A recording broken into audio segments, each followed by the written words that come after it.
Hey friends, Alabama, West Florida has been showing me some love lately, and I've been enjoying reporting on them. It's always helpful to learn about a different context, and of course, there's a lot about each annual conference that applies in other places. I just recently did a report on Alabama, West Florida, as they lost almost half of their annual conference to disaffiliations.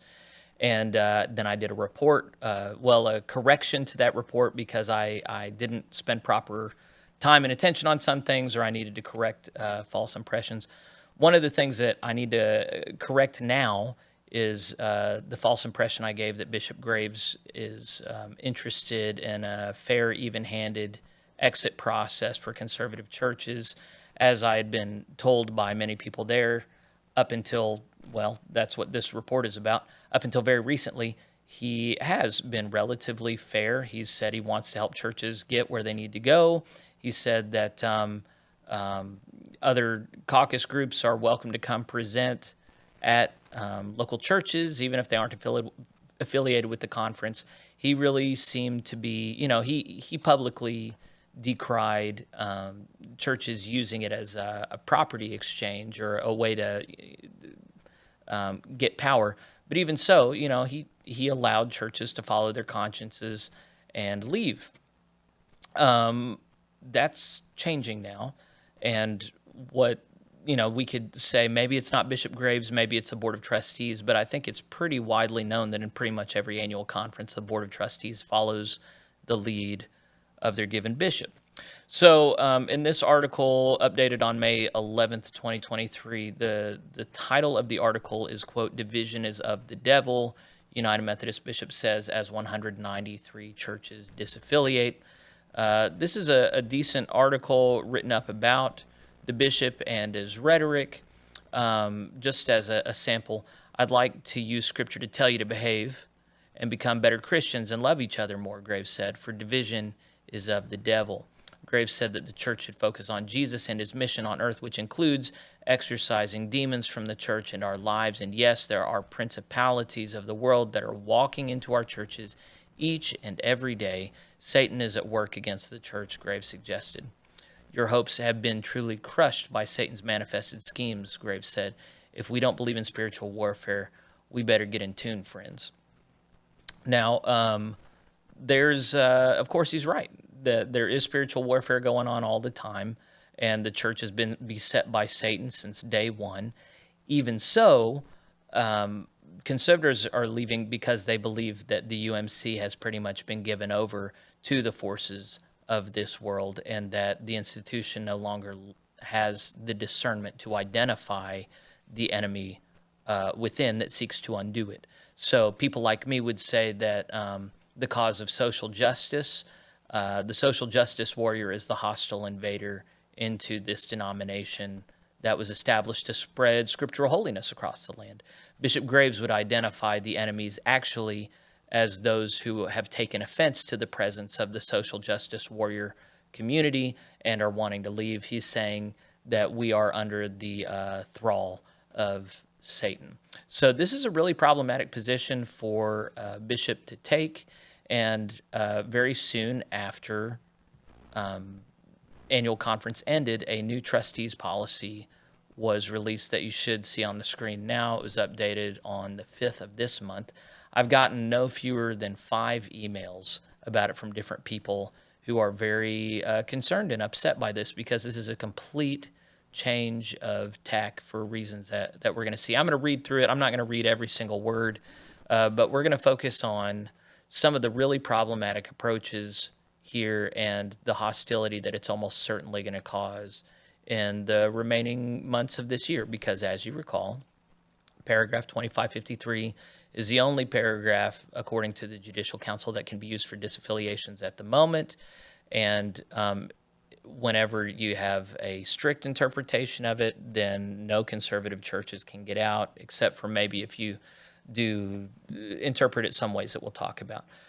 Paragraph 2548.2, the previous provision for disaffiliation was ruled by the Judicial Council in decision 1449, said it cannot be used for disaffiliation anymore. I'll have a link to that decision here.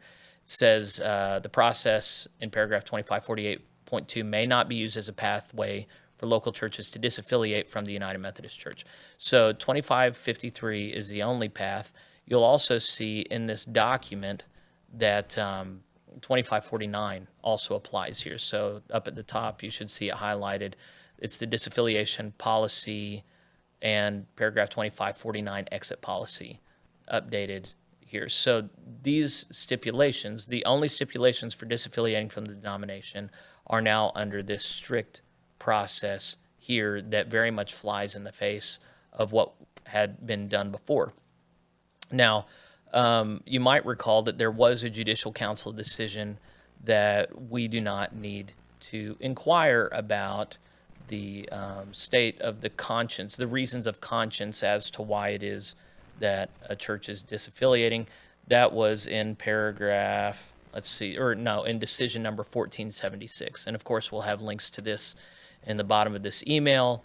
The Judicial Council will not question the reasons of conscience behind a church's decision to disaffiliate, and will uphold a Board of Trustees or annual conference decision not to question that church's decision to disaffiliate. So it's already been established that annual conferences, boards of trustees do not need to question the reasons of conscience why it is a local church wants to disaffiliate. For that reason, a lot of conservative churches have just said, we want to disaffiliate, and then the conference says, okay, we don't need to ask about that. Complete sea change here. That's what seemed to have been going on before. Now it's over. So let's dive into this document a little bit. We'll do a little bit of analysis, but if all you wanted was the cliff notes of this, it's that the bishop has been exposed as not being at all sympathetic with conservative churches, not at all being able to legitimate their reasons for leaving. There are no other reasons acceptable other than you have a liberal position on human sexuality and you want to leave because you don't like what's in the Book of Discipline, unless there might be wiggle room in there. So I'm going to talk about that. I think those are the two key points to take away here. The conference seems to be entrapping another 50 to 80 churches that want to leave. In my original reporting on this, I asked several people how many churches were in the disaffiliation process, which, by the way, even if they've begun it, now this makes them go back to the beginning. This applies to all churches in the process. They're all going to have to go through this again before the final special called conference at the end of this year. All right, let's look at this document. So, point 1, the decision to disaffiliate from the denomination is solemn and consequential. As such, the process to be followed shall be careful, thoughtful, respectful, and prayerful. The importance of clear, accurate, respectful, man, how many times have we seen that word respectful, and transparent communication and information dissemination, broad involvement, and diligent and proper execution is paramount. Point 2, eligibility for exercising paragraph 2553, limited right of disaffiliation. A local church is allowed to exercise a limited right established in paragraph 2553 of the Book of Discipline to disaffiliate from the denomination only for reasons of conscience under the conditions stated in paragraph 2553.1, which reads, and if you've been a part of this, you know this language. I'm going to skip this language. The following changes in the requirements and provisions of the Book of Discipline relating to the practice of homosexuality, the ordination or marriage of self-avowed practicing homosexuals, were resolved and adopted by the 2019 conference. It has all these different provisions in reference. They just line out all the language around homosexuality in the church. Paragraph 2553 requires that at least 2/3 of the professing members present at a church conference properly held under the discipline have actual reasons of conscience regarding either one or more of the above listed changes in the requirements and provisions of the Book of Discipline related to the practice of homosexuality or the ordination of marriage of self-avowed homosexuals, or 2, the subsequent actions or inactions by the Alabama West Florida Conference related to issues of human sexuality. So I'm going to camp out on point 2 here. I'm going to take a quick breather because I've been going really fast. I'm sorry. Actions or inactions is the key phrase here. And this is where a lot of conservative friends of mine did not feel like they were lying on the way out the door as they utilize this provision. They said, when we have a connectional United Methodist Church framework, and we have parts of the church that are in open rebellion against the Book of Discipline, We have agents of the church responsible for protecting that discipline, bishops who are actually bishops of the whole church. And the bishops and administration of our given region have not corrected, called upon charges, intervened in the events of bishops and entire jurisdictions or conferences or boards of ordained ministry being in open rebellion against us. When they haven't acted on that, that is called an inaction. And so whenever your own annual conference has refused to act, has been inactive in correcting bad discipline, disorderly walkers, then to my mind, that makes you eligible for paragraph 2553.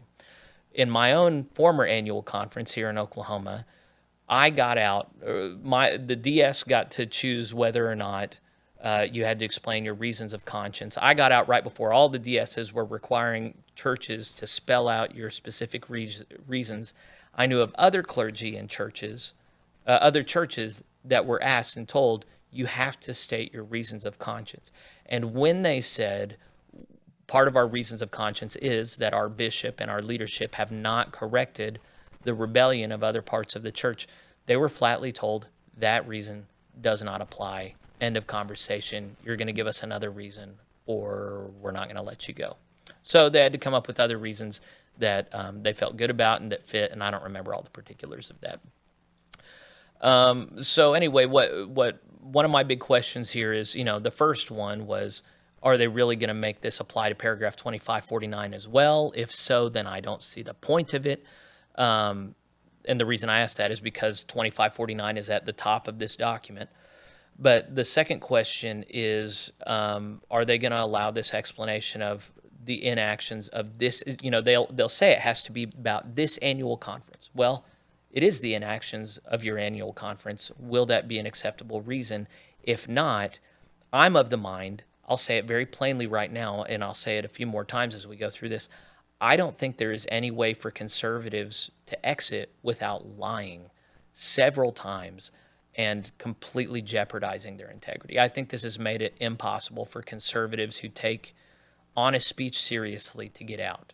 I think you have been effectively entrapped. The foregoing provisions of this Article 2 shall be included verbatim in the district superintendent's call for a church conference pursuant to Section C of Article 6 below. The church conference of the local church that seeks to disaffiliate must adopt a statement of eligibility that demonstrates the current and specific disagreements that the local church has with the 2019 Book of Discipline. I've not heard of this before. I'm sure it's been in other conferences, but adopt officially a statement of eligibility. This statement must specifically say what, quote, change in the requirements and provisions related to the practice of homosexuality or ordination of marriage, delineated above, reasons of conscience. It's got to say all that stuff out loud that we've already talked about. Eligibility cannot be based on other reasons not specified in paragraph 2553. So remember, 2548.2 has already been outlawed. You can't use it for disaffiliation. That means that now you cannot disaffiliate from the United Methodist Church in this annual conference unless you are a liberal who cannot stand the language in the Book of Discipline. So if that is not you, they will not let you go. They're saying it flat out here. You cannot go.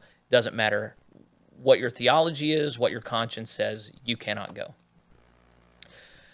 If such provisions are included in the call for a church conference, and if the resolutions and motions for disaffiliation are required pursuant to Section C, blah, blah, blah, 2/3 of professing members present at church conference held fairly, then the local church shall be deemed eligible after cabinet and conference trustees approve. Does this sound like a process that you think you could honestly get through? They're going to spend several more pages explaining a process that is very difficult. They're going to require at several different junctures that you sign in writing different statements. What happened at 2019 was conservatives won, and the liberals were supposed to go, and they stayed, and they said, we're not going anywhere. Conservatives drafted legislation for liberals to go, and they didn't know about the cost of the pension liabilities or unfunded pension liabilities or any of that. It was a gracious exit. But then when the liberals wouldn't leave, the conservatives said, okay, we'll leave. But then the liberals had already taken over the levers of power, and now they're making it nigh impossible in lots of places to disaffiliate. What do you think what's the end goal here? What do you think is going to happen? I'm gonna take a break. I'm gonna read. I asked for analysis from somebody in that conference. He said, we predicted that the Board of Trustees and the conference would seek to restrict or shut down this process for the future. And now they have made a major policy change to their own processes, which they set up. Now that they have managed to remove all the conservative traditional members from the Board of Trustees, that's something I talked about in my original reporting, they've done exactly what we thought they would try to do. It will be very difficult for churches to go through the disaffiliation process under these new policies, which have longer timelines and many more restrictions. Since the conference has now lost 236 churches that have disaffiliated, and there are only 286 churches left in the conference, the leadership is now circling the wagons to save what is left and further prevent more churches from having a fair and open discernment process, which would lead to a vote to disaffiliate. This is clearly not following the publicly stated wishes of the bishop, quote, that he wants every church to get to the place where they feel called to be, whether that be in the UMC or someplace else. If we want to talk about what's of the devil, lying is of the devil. And so whenever the bishop is saying that phrase and yet constructing all of these hurdles for getting out, it's very difficult to squint your eyes enough so that this doesn't look like dishonest speech. I did ask for a comment from the Board of Trustees Chair, Olivia Poole, and this is her response. She said, "Thank you for your email. In April, the Judicial Council released a ruling which addressed our annual conference's Board of Trustees. The ruling is Judicial Council Decision 1476. That's the one I just showed you, saying that conferences and boards of trustees don't have to inquire about the stated reasons of conscience. Following this decision, we have sought to clarify the process for churches seeking to disaffiliate under paragraph 2553. This will bring greater integrity to the process in accordance with the Book of Discipline.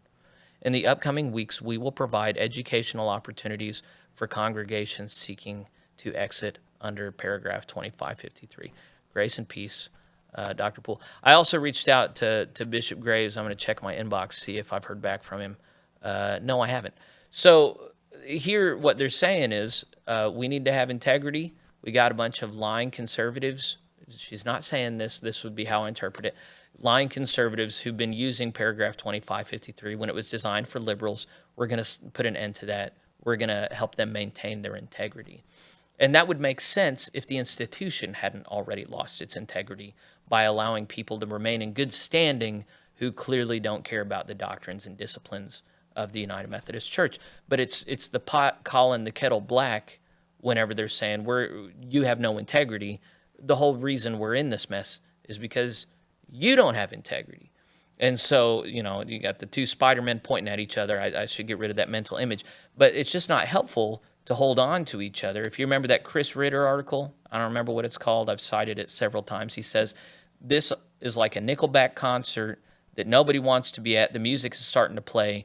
They've got one exit door in the back, and only the most committed can get out. And if you're not committed enough, or if you miss the deadline, you're just trapped in this concert you don't want to be at. TJ, remind me, and we'll put that in the show notes as well. It's a good article. You should read that article. And that's what's going on here. They've let enough conservatives out that they probably won't prevail in a majority voted annual conference. They're just entrapping the rest. And I think what they're counting on is conservatives just being cowed, voting with their feet and leaving, and then inheriting all these properties that they can liquidate and sell for the ongoing sustaining of the annual conference. That's what makes sense to me. The thing, of course, that ruins that is if conservative churches now band together and file suit against the annual conference. And it looks like they might have a better chance of that in Alabama than in Florida. So go back to my original reporting on this and the Dothan Church and their suit. All eyes will probably be watching that. But conservatives, it's already becoming clear to me. I can't walk through this whole document and keep this segment very short. If you don't band together, then you're pretty much going to have to say goodbye to your property because there doesn't seem to be any way out. I know the bishop has been saying that after this year ends, Paragraph 2549 can still be used for disaffiliation. I think what this policy is now showing is, sure, hypothetically 2549 can still be used, but they're going to make it just as strict and hard to get out. They're not going to let you go. So either you've got to fight your way out, or you've got to just vote with your feet and leave. And I don't think there's shame in either way, but to continue to entertain that, hey, the conference is acting in good faith and they'll let us out if we really want out. No, they're saying it doesn't matter how much you want it. It doesn't matter what reasons you have. If it's not these explicit reasons stated here in the way that we interpret it, then you can't get out. Let's read just a little bit more, and then we'll end this segment. Part 3, procedures.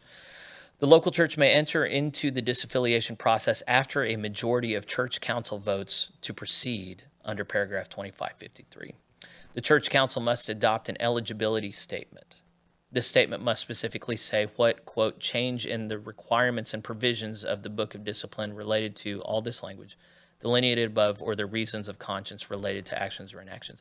And you see I have written to the side here, they have to do this before discernment? Like they can't even enter discernment until they have stated those reasons? That makes no sense to me. So like before you even go through this educational period, you've already got to have just the right language or they're not going to let you through. I'll just read some other highlighted portions that I found useful. The local church is prohibited from taking another vote to enter into the disaffiliation discernment process for 1 calendar year if a church considers a motion to entertain the discernment process and the motion fails to receive a majority vote. So if you bring it to the board, they take a vote, it doesn't get a majority, you can't even talk about it for another year. And guess what? These provisions don't apply next year. So you're trapped. And then, of course, all this is on a timeline. It's saying this discernment period will be at least 75 days, during which you got to have at least one town hall meeting led by the district superintendent. They stack the deck in favor. You got another representative of the United Methodist Church that's going to be there. Then you have a 40-day period of congregation-wide prayer and fasting mandated. Local church shall provide a complete list with full names. That's actually par for the course now, to give all your membership and contact information. Distribution of information in writing shall be sent out. And yeah, that's pretty much par for the course as well. And then this information gets mentioned a couple times in this document, not defined. I think anything that is not from the United Methodist Church officially is going to be considered disaffiliation or disinformation. So the discernment process shall not include disinformation, references to seeking disaffiliation because of financial opportunity, to own your own building. We already know Bishop Graves has a problem with that. And it will not include alternatives to staying United Methodist. There will be no presentations by other groups, denominations, churches, or individuals representing these entities. The decision to disaffiliate is not a choice between alternatives. It's a limited right. Any church violating these restrictions may become ineligible to disaffiliate. So as you make your way through here, what becomes very clear is if at any point you misstep, they can call the whole process off. They retain that right. The DS is given a lot of leeway in this to determine the hearts and minds of local churches. It stipulates some reasons, some things that he or she should look for, but it also says it's not limited to that. A DS can, for any reason, cancel the disaffiliation process. It's not limited to this. You're entirely depending on good faith for superintendents. As you go through this process, you must several times attest to the previously adopted eligibility statement. So if you lie on the front end, they're going to make you continue in that lie all throughout. In case it's been not clear up until now, I do not think lying is good for the soul of a church. I do not think the ends justify the means. And then you have to have a completed and notarized good faith and fair process form, and it must be received by the district superintendent. Once again, disinformation is called up as an issue. You know what? I wanted to go through the whole thing. There's a lot of good stuff here. We're going to attach it to the show notes here. You can review it for yourself. But in case my opinion is not clear to you, I think this is the nail in the coffin of disaffiliation in this annual conference. I think that they made it all but impossible to get out. So I could be wrong. we'll leave it to Bishop Graves and the Board of Trustees to clarify anything that I've said that is untrue. But if you're a conservative in that annual conference who's not made it out, your church has not made it out, I think you need to be looking at other means of leaving, either just going ahead, leaving with your feet, or entertaining legal action. So I never came down on my own theology around that. I know and love people on both sides of that. It's just a sad place to be in. In the end, I can't be mad at liberals for being liberal and doing what they do, but I don't think that this kind of heavy-handed, coercive behavior is essential for liberalism necessarily. I think there are liberals, even progressives, who can say, hey, let them follow their consciences. Money and property is not the most important thing. And so in the end, I'm not sure it's liberals and progressives to be mad at. I think it's institutionalists, these people that are just so emotionally sentimental about property and buildings and assets and the status that they see their conference having and holding. I just think it's toxic, as Tyler Durden once said, the things you own end up owning you. And that's completely true. But if that's not good enough for you, Jesus said, where your treasure is, there your heart will be also. And I think that's what we're seeing as the true treasure of the United Methodist Church. It's wealth and power. It's a sad place to be in. I'm really sad for you guys that are trapped over there. I hope I'm wrong. I hope there's a way for you to follow your consciences and get out. But if I'm right, and I think I am, then yeah, you need to pray. You need to organize. You need to communicate. You need to come up with a plan, or you need to go ahead and get out. Because if you continue to stay with the United Methodist Church, you're lending legitimacy to an organization that, to my mind, at least there, has reneged on any legitimacy they had. So, sad place to be in. I'll certainly be in prayer for you. Let me know if there's additional coverage that needs to be done. If I've misspoken on any of this stuff, if I'm wrong, I will publicly own it. I'll make a video saying I'm an idiot. But if I'm right on this stuff, and I think I am, then I hope you listen to me and act before you're trapped. That'd be sad. So anyway, I need to stop talking. Like, share, subscribe. I appreciate all the support. I'll see y'all later.